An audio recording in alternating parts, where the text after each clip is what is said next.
Due to its unique and helpful ability, Revali Scale is one of the first acquired skills in Breath of the Wild speedruns apart from the any percent category. Not only is it a neat ability to use in order to cross gaps in the overworld in Breath of the Wild, it also helps immensely in dungeons as it can be used to skip puzzles entirely. Now, obviously, the dungeons in Breath of the Wild were designed to be beaten in any order, and the insides of the dungeons don't have a set path that the player should follow, so we'll just go with the most obvious ways to deal with a dungeon in the casual section. And without further ado, let's get started. First, we have to get into the dungeon itself, which we have to go to Rito village for. Once we're there, we get introduced to the beast, which indicates that we just found a key location. We head all the way to the top of Rito village and talk to the elder in order to start the quest for Vah Medoh. From here on, we have to go to Saki, where we will then recover our memories of Revali. After getting those memories back, Saki, the wife of Teba, sends us off to her husband, as he's currently the warrior that has to protect the Rito village in Revali's place. We buy some clothing for cold resistance and head over to the area next to Teba, either by using the paraglider or by warping to the shrine that's also located there. We walk to Teba, who will tell us to shoot 5 targets in order to prove worthy for us to enter the dungeon. After we did that, we get the falcon bow and 20 bomb arrows in order to deal with the shield surrounding Vah Medoh. As we arrive, we use our newly learned ability, the bullet time mode, in order to get rid of the ancient defense towers surrounding Vah Medoh.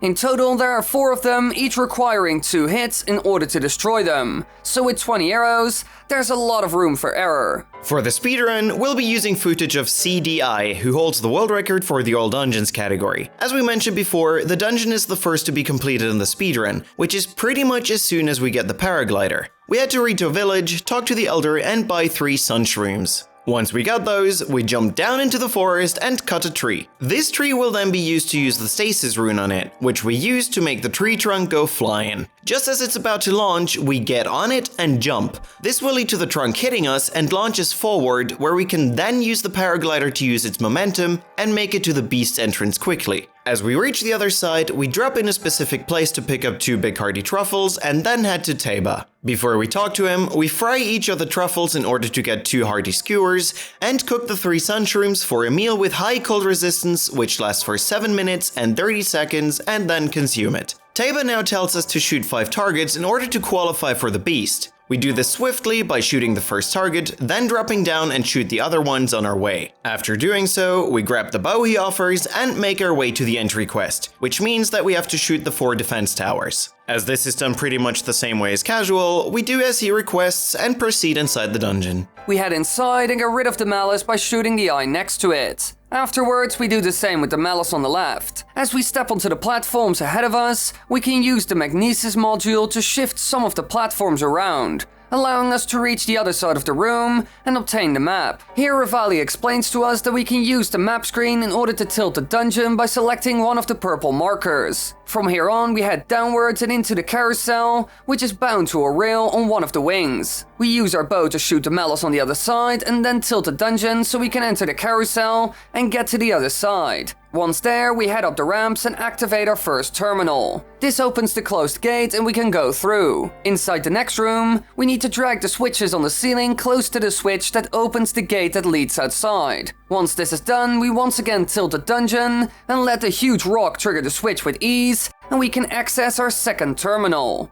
Now we head outside, get rid of the malice that blocks the updraft and use it in order to fly to our third terminal, which is fairly well hidden. However, in order to make it back out, we have to tilt the dungeon once again, so we can use our glider to get to the other side. As we arrive in the main room, we tilt the dungeon to the left and use stasis on the sliding platforms in order to reach the ladder, climb up, and head to the room on the left. We trigger the switch for the window to open, get up the platform, and use our glider to reach terminal number 4. In order to open the last terminal, we head to the switch once more and discover that there's a small hole in the wall and we can fit a bomb through. We place down the bomb, tilt the dungeon once more, and destroy the rocks blocking its way, which is then followed by another bomb. This bomb will now roll to the end of the room and then get dragged to the left by the air coming from the right, which we now have to explode at the right time in order to blow up another brick wall which was hiding a huge metallic ball. We tilt the dungeon once more, close the window and let the ball roll towards us,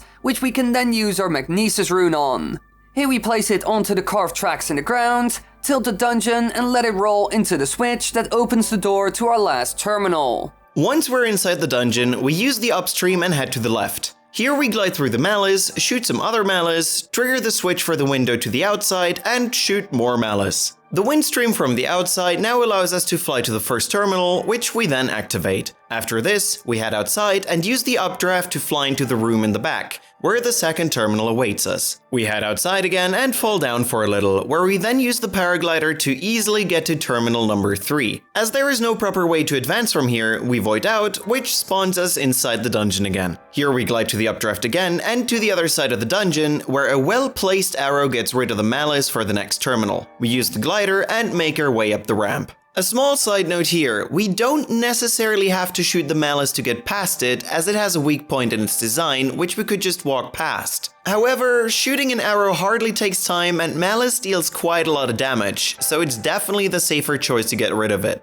Before we arrive at the fourth terminal, we get rid of the malice on the ceiling of the other side of the blocked door, and then activate terminal number 4, which opens it. The malice we just shot has a chest with ice arrows. We simply use our hammer to smash the chest so we don't have to deal with the opening cutscene, and pick them up to continue. After this is done, we shoot the switch for the door to the outside to open, and we use stasis on the huge rock on rails in order to slam it into the switch. Before it launches off, we use the magnesis rune to grab the switch in order to open the gate in front of the rock, which would otherwise block it. As it blasts off, it opens the door to our last terminal. We head outside once more and use the updraft to fly to the boss, Windblight Ganon. This enemy is purely designed to be fought with bow and arrow. However, it's possible to defeat him with swords only, as he sometimes comes down in order to attack with his whirlwinds. But doing so is fairly hard. So the only thing we can truly do is to shoot them with pretty much all the arrows we have and avoid his attacks. His first phase mostly consists of him teleporting,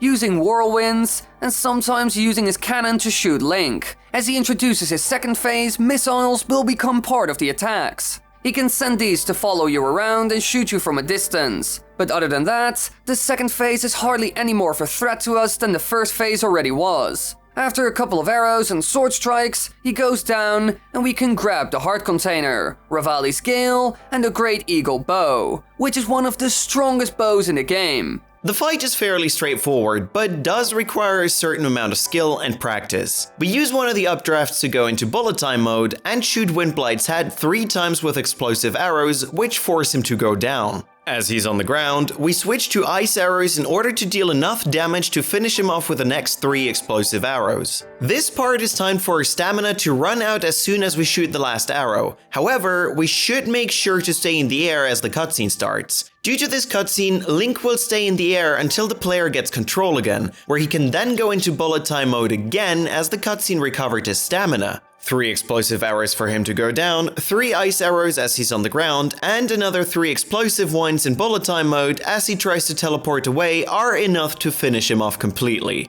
And with this, we did the entire temple without even obtaining the map, as rotating the dungeon just isn't necessary. Thank you for watching another video of Casual vs Speedrun. We hope you enjoyed the video and maybe convinced you to hit that neat little red button if you haven't yet.